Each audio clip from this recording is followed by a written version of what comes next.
নমস্কাৰ ইতিমধ্যে আপোনাক স্বাগতম ষ্টুডিঅ'ত মই প্ৰাঞ্জল উজান বজাৰত কিশোৰী হত্যাকাৰীক ফাঁচীৰ দাবী হত্যাকাৰীক ফাঁচীৰ দাবীত উত্তাল প্ৰতিবাদ স্থানীয় লোকে দাবী কৰিছে হত্যাকাৰীক ফাঁচী ন্যায়ৰ দাবীত ৰাজপথলৈ ওলাই আহি স্থানীয় লোকে প্ৰতিবাদ সাব্যস্ত কৰিছে আমি পুনৰবাৰ আপোনালোকক জনাইছো উজান বজাৰত কিশোৰী হত্যাকাৰীক ফাঁচীৰ দাবী উত্থাপন হৈছে যেহেতু ইতিমধ্যে তিনিগৰাকী যুৱকক আৰক্ষীয়ে সোধপোছ চলাই আছে ইয়াৰ ভিতৰত জেঠাইকৰ এগৰাকী পুত্ৰ লগতে তেওঁৰ বন্ধু আৰু ভাৰতীয় এজনো আছে আৰু সেই হত্যাকাৰীক ফাঁচীৰ দাবী উত্থাপন হৈছে অৱশ্যে তেওঁলোকক সন্দেহৰ আৱৰ্তত ৰখা হৈছে আৰু জেৰা চলোৱা হৈছে এতিয়ালৈকে তথ্য প্ৰমাণ সংগ্ৰহ কৰিব পৰা নাই আৰক্ষীয়ে যে তেওঁলোকে এই হত্যাকাণ্ড সংঘটিত কৰিছে কিন্তু সন্দেহ স্থানীয় লোকসকলৰো উপজিছে সেয়েহে তেওঁলোকে উজান বজাৰত কিশোৰী হত্যাকাৰীক ফাঁচীৰ দাবী উত্থাপন কৰিছে উত্তাল প্ৰতিবাদী কাৰ্যসূচী ৰূপায়ণ কৰা হৈছে স্থানীয় লোকে দাবী কৰিছে হত্যাকাৰীক ফাঁচীৰ ন্যায়ৰ দাবীত ৰাজপথলৈ ওলাই আহি স্থানীয় লোকসকলে প্ৰতিবাদী কাৰ্যসূচী ৰূপায়ণ কৰিছে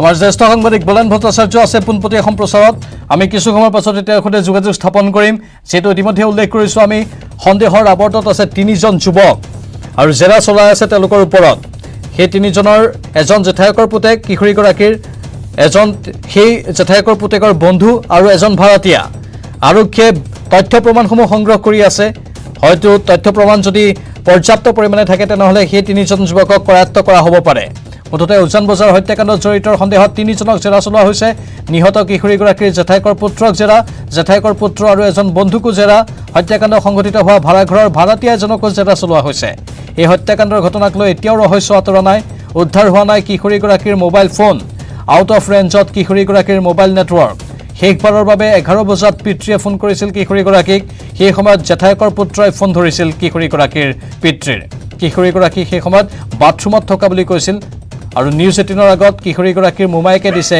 এই মন্তব্য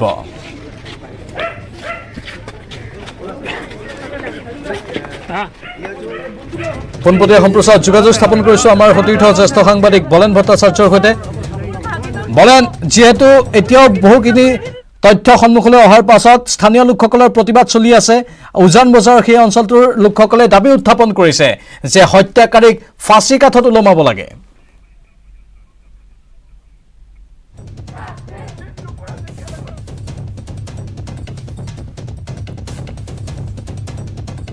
যোগাযোগ স্থাপন কৰিবলৈ আমি চেষ্টা অব্যাহত ৰাখিছো আমাৰ সাংবাদিকৰ সৈতে মাজতে সি অলপমান বদমাচি কৰিলে কেনে বাইদেৱে ভিনদেউ ঘৰৰ পৰা উলিয়াই দিয়াৰ পিছত সি ডাঙৰ বাইদেউ ঘৰত আছিলে ডাঙৰ বাইদেউ ঘৰতো তৰ্কাতৰ্কি লাগি কেনে তাৰ নিজৰ মাকে মোৰ ঘৰত বিকেছটো আৰু ল'ৰাটোৱে দি থৈ গুচি গ'ল মই ভাগিনটোক আৰু ঘৰৰ পৰা খেদাই দিম নেকি মোৰ ছোৱালী যেনেকৈ সি মোৰ ল'ৰা মই তাক আজি 20-25 দিনৰ পৰা মোৰ ঘৰতে ৰাখিছোঁ ৰাতি যদি সাজটো মই দিওঁ দিনৰ সাজটো বাইদেউ আনি কেনে তাক দি থৈ যায় মই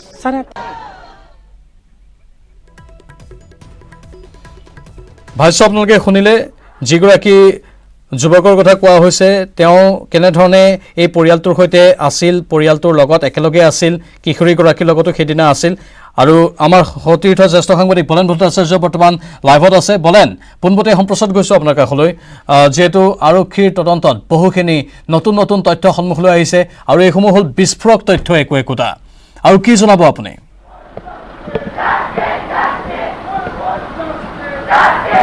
চাওক প্ৰাঞ্জল এই মুহূৰ্তত দেখিব পাৰি যে উজান বজাৰবাসী ইতিমধ্যে ওলাই আহিছে ৰাজপথলৈকে আৰু দেখিব পোৱা গৈছে লতাশিল আৰক্ষী সন্মুখলৈকে তেখেতসকলৰ প্ৰতিবাদী কাৰ্যসূচী উলিয়াইছে তেখেতসকলৰ দাবী উত্থাপন কৰা হৈছে যে য'ত ইতিমধ্যে ঘটনাৰ প্ৰায় 22 ঘণ্টা উকলি গ'ল কিন্তু তাৰ পিছতে দেখিবলৈ পোৱা গৈছে যে সেইসকল আৰক্ষীৰ তদন্ত অব্যাহত ৰাখিলে ঠিকেই কিন্তু এই মুহূৰ্তলৈকে কোনো ঘটনাৰ ক্লু উলিয়াই আৰক্ষীয়ে এই মুহূৰ্তলৈকে গ্ৰেপ্তাৰ কৰিবলৈ সক্ষম হোৱা নাই আৰু যাৰ কাৰণে এই মুহূৰ্তত তেখেতসকলৰ দাবী তুলি এই মুহূৰ্তত ৰাজপথলৈকে আহিছে এইসকল উজান বজাৰৰ আৱাসী এই মুহূৰ্তত দেখিব পোৱা গৈছে যিসকলে তেখেতসকলৰ ক্ষোভ উজাৰিছে আৰু তেখেতসকলে ৰাজপথলৈ আহিছে লতাশিল আৰক্ষীৰ সন্মুখলৈকে তেখেতসকলৰ কাৰ্যসূচী উলিয়াব আমি পোনে পোনে ক'বলৈ চেষ্টা কৰিম এই মুহূৰ্তত কি ক'ব যে এই মুহূৰ্তলৈকে 22 ঘণ্টা উকলি গ'ল কিন্তু কাৰ্যসূচী অব্যাহত ৰখা হৈছে তাৰপিছতো আৰক্ষীয়ে ঘটনাৰ এই মুহূৰ্তলৈ যে মূল দুৰ্বৃত্তক আটক কৰিবলৈ সক্ষম হোৱা নাই মই দাবী জনাওঁ যে ডিম্পল কোৱামতৰ যোৱাকালি যেনেধৰণৰ নিহংস হত্যাকাণ্ড সংঘটিত কৰিলে, এই হত্যাকাণ্ড যোনে সংঘটিত কৰিলে কাল্পিতজনক মানে অতি শীঘ্ৰে বিচাৰ কৰি কাল্পিতজনক বিচাৰৰ জৰিয়তে ফাষ্টেগ আদালতৰ জৰিয়তে ফাঁচি দিব লাগে, এইটো মই দাবী জনাওঁ। বাইদেউ আপোনাৰ ওচৰলৈ আহিছোঁ যে মহিলাৰ নিৰাপত্তা, গৃহৰ মাজতে তেখেতসকলৰ নিৰাপত্তা নাইকিয়া হ'ল। যোৱাকালি মহানগৰীৰ খুদ মাজমজিয়াতে থানাৰ পৰা মাথোন কেই কিলোমিটাৰ দূৰত্বতে এই ঘটনা সংঘটিত হ'ল। এইটো বৰ লাজৰ কথা, বৰ দুখৰ কথা, কাৰণ এজনী ছাত্ৰী ইমান মানুহৰ মাজত এনেকুৱা নিৰ্যাতন কৰি কেনে নিহংস হত্যা কৰিলে, যোনে এই হত্যাকাণ্ড কৰিছে তাক অতি সোনকালে শীঘ্ৰে ধৰি পেলাই ফাঁচি ব্যৱস্থা কৰক, চৰকাৰক এইটোৱে অনুৰোধ জনাইছোঁ। ধন্যবাদ জনাইছোঁ। আৰু এইদৰে এতিয়া এইসকল উজান বজাৰবাসীৰ ৰাইজ ওলাই আহিছে আৰু তেখেতসকলে ক্ষোভ উজাৰিছে। লতাশিল আৰক্ষীলৈকে তেখেতসকলৰ কাৰ্যসূচী লৈছে আৰু তাত তেখেতসকলে আৰক্ষীক এই মুহূৰ্তত তেখেতসকলে অৱগত কৰাব যে ইতিমধ্যে 22 ঘণ্টা উকলি গ'ল, কিন্তু ঘটনাৰ যি দুৰ্বৃত্ত, সেই দুৰ্বৃত্তক এই মুহূৰ্তলৈকে আটক কৰিবলৈ সক্ষম নহ'ল। ঘটনাৰ যদিওবা 3গৰাকী লোকক এই মুহূৰ্তত সোধপোছ চলাই থকা হৈছে থানাত, কিন্তু গ্ৰেপ্তাৰ কৰি উচিত দৃষ্টান্তমূলক শাস্তি দিয়াৰ কাৰণে এই মুহূৰ্তলৈকে পদক্ষেপ নোলোৱাৰ কাৰণে দেখিব পোৱা গৈছে। লতাশিল থানামুখে এই মুহূৰ্তত কাৰ্যসূচী ৰূপায়ণ কৰিছে। যোৱাকালি ঘটনা যদি চাবলৈ যাওঁ, ইতিমধ্যে ঘটনাৰ কেইবাটাও ক্লু পৰিয়ালৰ লোকে উল্লেখ কৰিছে, পৰিয়ালৰ লোকে ইতিমধ্যে অভিহিত কৰা হৈছে, পৰিয়ালৰ লোকে ইতিমধ্যেই সেই কথা ক্লু প্ৰদান কৰা হৈছে। আৰু যি ক্লুৰ ভিত্তিত দেখিব পোৱা গৈছে, সেই ক্লুৰ ভিত্তিত ইতিমধ্যেই প্ৰকাশ পাইছে যে যিগৰাকী আশিক গুপ্তা নামৰ লোক, সেইগৰাকী লোকৰ বহুখিনি ক্লু ইতিমধ্যে প্ৰকাশ পাইছে। আৰু যিগৰাকীয়ে আচলতে গৃহৰ পৰা ওলাই যোৱাৰ পিছৰে পৰা যিখন প্ৰতিষ্ঠান, ব্যৱসায়িক প্ৰতিষ্ঠান, সেই প্ৰতিষ্ঠানৰ সন্মুখলৈকে যোৱাৰ এই সময়খিনিত বিশেষকৈ কেইবাটাও ক্লু ইতিমধ্যে প্ৰকাশ কৰিছে পৰিয়ালৰ লোকে। আৰু সেইখিনি ক্লুৰ ভিত্তিত আৰক্ষীয়ে এই মুহূৰ্তত তদন্ত চলাই আছে, যদিওবা প্ৰকৃত গ্ৰেপ্তাৰ কৰি এই মুহূৰ্তলৈকে দোষীক শাস্তি দিয়াৰ কাৰণে পদক্ষেপ নোলোৱাৰ বাবেই আৰক্ষীৰ বিৰুদ্ধে এই ধৰণৰ কাৰ্যসূচী গ্ৰহণ কৰা দেখিব পোৱা গৈছে। বলেন 24 ঘণ্টা উকলি গৈছে আৰু যেহেতু আৰক্ষীয়ে তথ্য প্ৰমাণ পৰ্যাপ্ত পৰিমাণত নোপোৱালৈকে হয়তো দোষীক কৰায়ত্ব নকৰিব, জেৰা চলাই থকা বুলি কোৱা হৈছে। জেৰা কালত কি স্বীকাৰোক্তি প্ৰদান কৰিব পাৰে? আৰু যিজন যুৱকৰ কথা কৈছোঁ, যুৱক মানে আমি কিশোৰ বুলিও ক'ব পাৰোঁ তেওঁ, কাৰণ তেওঁৰ বয়স হয়তো 18 বছৰ হোৱা নাই, নহয় জানো?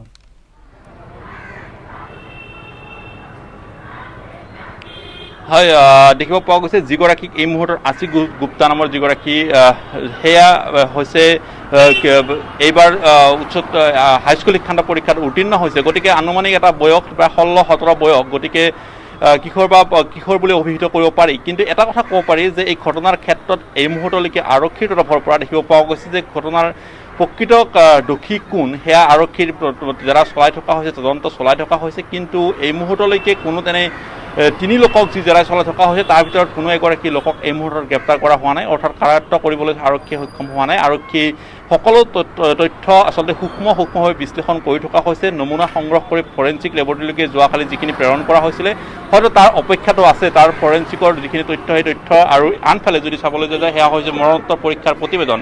এই দুইটা প্ৰতিবেদন লাভ কৰাৰ পিছতহে আৰক্ষীয়ে সূক্ষ্ম দৃষ্টিত আৰক্ষীয়ে বিহিত ব্যৱস্থা গ্ৰহণ কৰিব। আৰু কিন্তু তাৰ বিপৰীতে দেখিব পোৱা গৈছে উজান বজাৰ স্থানীয় যিসকল মহিলা, সেই মহিলাসকলে এই কাৰ্যসূচীত ভাগ লৈ তেখেতসকলে উল্লেখ কৰিছে যে গৃহৰ ভিতৰতে মহিলাৰ যদি নিৰাপদ সুৰক্ষিত নহয়, তেতিয়াহ'লে বাহিৰত কি অৱস্থা, সেয়া পুনৰবাৰ ৰাজ্য চৰকাৰৰ গৃহ বিভাগলৈ তেখেতসকলে এক দাবী উত্থাপন কৰা হৈছে। আৰু ঘটনাৰ তেখেতসকলে যোৱাকালি দিনটোতে উল্লেখ কৰিছিলে যে 24 ঘণ্টাৰ ভিতৰত ইয়াৰ উচিত ব্যৱস্থা গ্ৰহণ কৰিব লাগিব, দোষীক কাৰায়ত্ব কৰিব লাগিব বুলি তেখেতে কোৱা হৈছে। সকলো পৰ্যাপ্ত আচলতে তথ্য তেখেতসকলে দাঙি ধৰিছিলে, কিন্তু তাৰপিছতো এই মুহূৰ্তলৈকে ব্যৱস্থা গ্ৰহণ নকৰাৰ তেখেতসকলৰ ক্ষোভ উজৰা হৈছে। নিশ্চিতভাৱে আশা কৰিছে যে আৰক্ষীয়ে উচিত দৃষ্টান্তমূলক শাস্তি বিহাৰ কাৰণে যিখিনি পদক্ষেপ, সেই পদক্ষেপ আৰক্ষীত তাত কোনো ধৰণৰ ক্ষতি নকৰিব।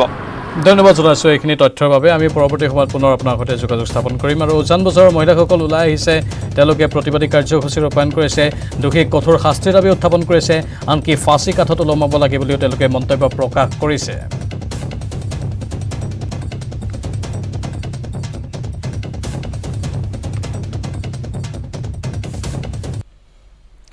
দেশৰ সাংস্কৃতিক জগতৰ বাবে এটা দুখজনক খবৰ, কাৰণ জনপ্ৰিয় অভিনেতা সিদ্ধাৰ্থ শুক্লাৰ মৃত্যু হৈছে। মাত্ৰ 40 বছৰ বয়সত জনপ্ৰিয় অভিনেতাগৰাকীৰ মৃত্যু হৈছে। হৃদৰোগত আক্ৰান্ত হৈ অভিনেতা সিদ্ধাৰ্থৰ মৃত্যু হৈছে। বিগ বছ 13ৰ বিজেতা আছিল সিদ্ধাৰ্থ। কেইবাখনো টিভি চিৰিয়েল আৰু ৱেব ছিৰিজত তেওঁ অভিনয় কৰিছিল।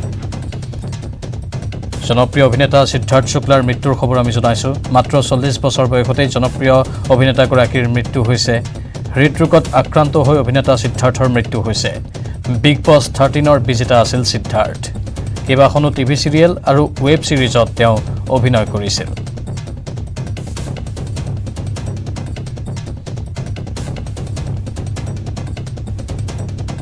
এইখিনি মুহূৰ্তৰ এক ব্ৰেকিং নিউজ যোৰাবাটত বৃহৎ পৰিমাণৰ ড্ৰাগছ জব্দ হৈছে ট্ৰাকৰ তেলৰ টেংকিৰ ভিতৰত ড্ৰাগছ উদ্ধাৰ কৰা হৈছে জব্দ কৰা হৈছে AS01DD 9192 নম্বৰৰ ট্ৰাকখন আটক কৰা হৈছে ট্ৰাকখনৰ চালক হেণ্ডিমেনক এই ঘটনা সন্দৰ্ভত ধৃত দুয়োকে লৈ জেৰা অব্যাহত আছে আমি পুনৰবাৰ আপোনালোকক জনাইছোঁ যোৰাবাটত বৃহৎ পৰিমাণৰ ড্ৰাগছ জব্দ হৈছে ট্ৰাকৰ তেলৰ টেংকিৰ ভিতৰত ড্ৰাগছ উদ্ধাৰ কৰা হৈছে এইবাৰ জব্দ কৰা হৈছে AS01DD 9192 নম্বৰৰ ট্ৰাকখন আটক কৰা হৈছে ট্ৰাকখনৰ চালক হেণ্ডিমেনক ঘটনা সন্দৰ্ভত ধৃত দুয়োকে লৈ জেৰা অব্যাহত আছে ড্ৰাগছৰ বিৰুদ্ধে যেহেতু অভিযান চলি আছে কিন্তু তাৰ মাজত একাংশ ড্ৰাগছ সৰবৰাহকাৰীয়ে নিত্য নতুন কৌশল অৱলম্বন কৰিছে এইবাৰ তেলৰ টেংকিৰ ভিতৰত ড্ৰাগছ সৰবৰাহ কৰা হৈছিল কিন্তু আৰক্ষীৰ জালত পৰিছে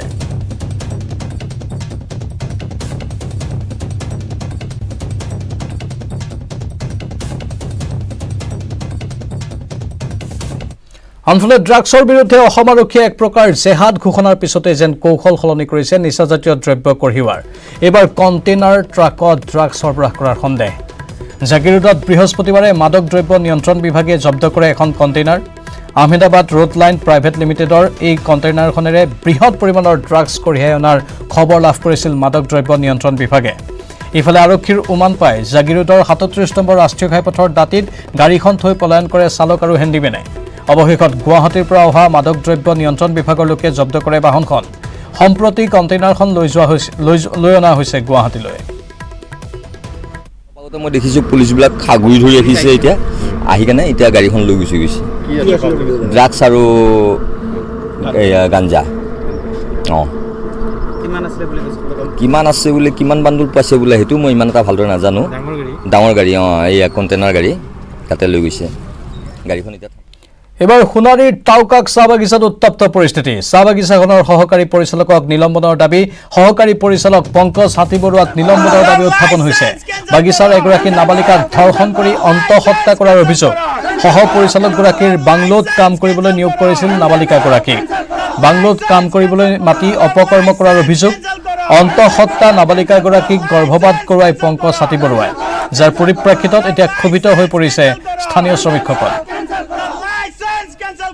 শুনি সঁচাকৈ আমি দুখ পাইছোঁ যিহেতু বাগানৰ যি পৰিচালক আজি পৰিচালকজনেই যদি আমাৰ যিজন বাগিচাত আমাৰ শ্ৰমিকৰ ওপৰত এনেকুৱা ধৰণৰ ঘটনা ঘটিছে আমি অন্ততঃ বহুত দুখ প্ৰকাশ কৰিছোঁ যিহেতু আমি দাবী জনাইছোঁ ইয়াক মেনেজাৰক কঠোৰকৈ কঠোৰ শাস্তি দিয়াৰ ব্যৱস্থা কৰিব লাগে কাৰণ আজি শ্ৰমিকৰ ওপৰত বেয়া নজৰ দিছে যিজন শ্ৰমিকৰ ওপৰত বেয়া নজৰ দিছে তাক কেতিয়াও এৰি দিয়া নহ'ব নহ'লে এই শ্ৰমিকক এই ছোৱালীজনীক বিয়া কৰিব লাগে আমি সদৌ অসম আদিবাসী ছাত্ৰ সন্থাৰ পৰা দাবী জনাইছোঁ যিহেতু এনেকুৱা ধৰণৰ আগতেও ঘটনা ঘটি আছিলে এইফালে নগাহাট চাহ বাগিচা এনেকুৱা পৰিচালক মহোদয় এনেকুৱাই মানে ছোৱালী বাংলাত কাম কৰাই আৰু কাম কৰাৰ অৱস্থাতে এনেকুৱা ধৰণৰ ঘটনা ঘটিছে আৰু আগতে টাউকাতো হৈছিলে টাউকাতো মেনেজাৰৰ ওপৰতো এনেকুৱা আমি পাইছিলোঁ অভিযোগ আৰু আগতে এনেকুৱা ধৰণৰ ঘটনা ঘটি আছে আমি আহ্বান জনাইছোঁ যে যিসকল চাহ বাগিচাত এনেকুৱা ধৰণৰ বাংলাত কাম কৰাই আছে সেই ছোৱালীকেইটাক কাম বন্ধ কৰিব লাগে মাজুলীবাসীলৈ সকাহ আজিৰে পৰা পুনৰ আৰম্ভ হ'ল নিমাতী মাজুলী ফেৰী সেৱা 6 দিন ধৰি বন্ধ হৈ আছিল ফেৰী সেৱা ব্ৰহ্মপুত্ৰৰ জলস্তৰ ভয়ংকৰ ৰূপত বৃদ্ধি পোৱাৰ বাবে বন্ধ আছিল ফেৰী সেৱা পুনৰ ফেৰী চলাচলত স্বস্তিৰ নিশ্বাস এৰিছে যাত্ৰীসকলে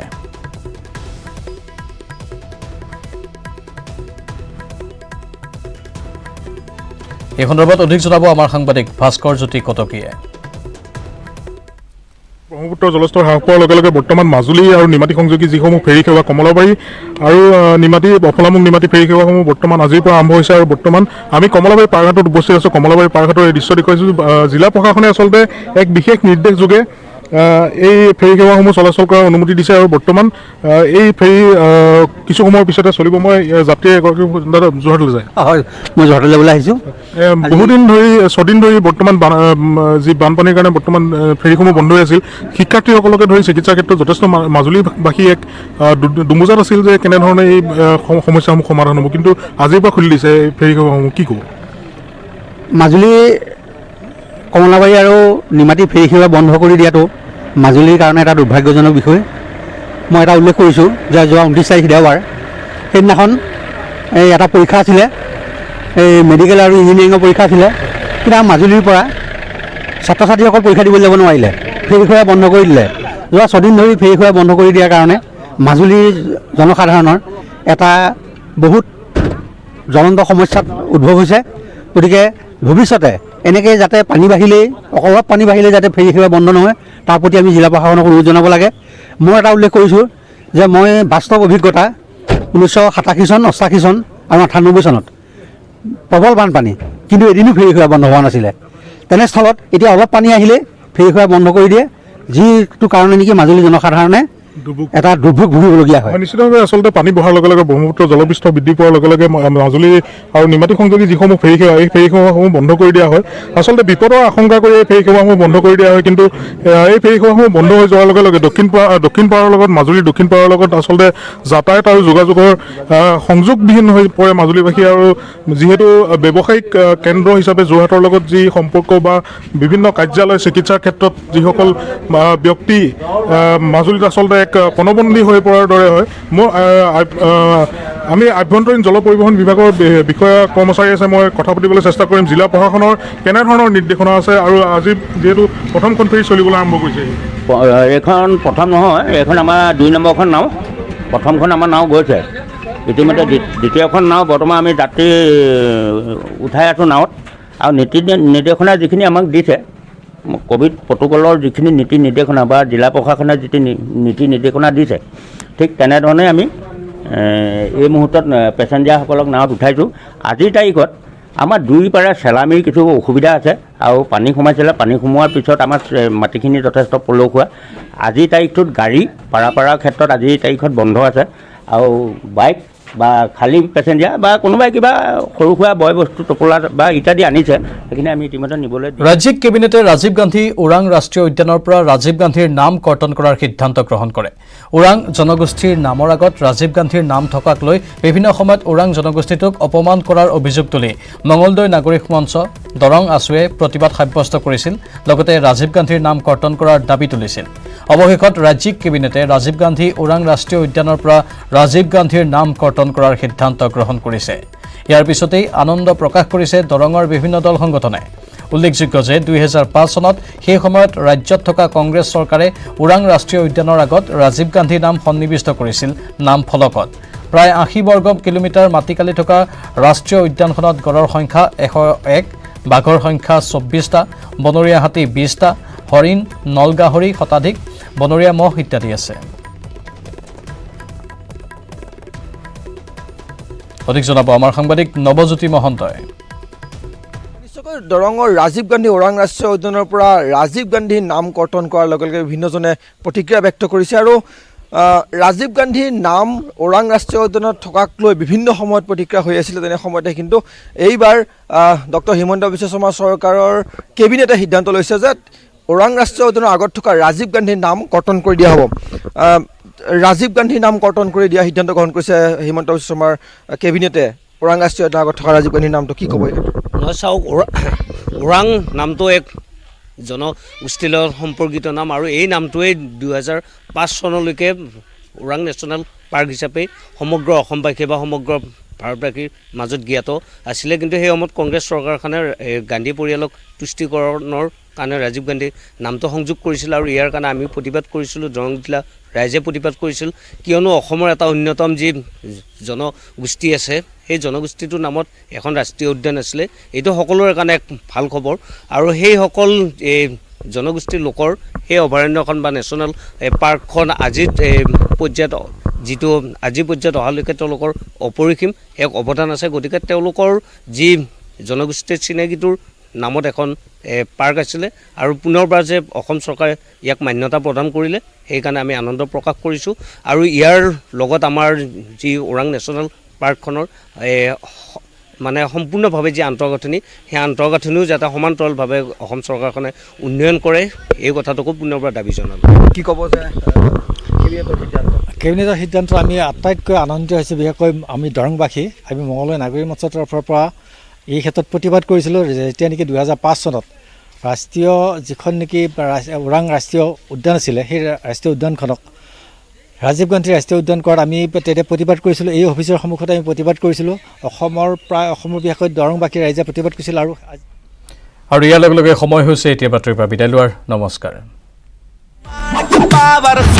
चल शुरू हो जा माय टर्न कर दे सब कुछ ऑन ट्रैक स्ट्रॉन्ग है my turn flexible my turn बड़ा समझदार নিৰ্মাণৰ মানদণ্ড माय टर्न অংশ লৈ আনন্দ লভিলে দুই ৰাজ্যৰ বহু লোকে। ব্যতিক্ৰমী প্ৰতিযোগিতাই আমোদ দিলে স্থানীয় ৰাইজক। গোৱালপাৰাৰ পৰা ৰিংকু দাসৰ report, news 18 Assam north east.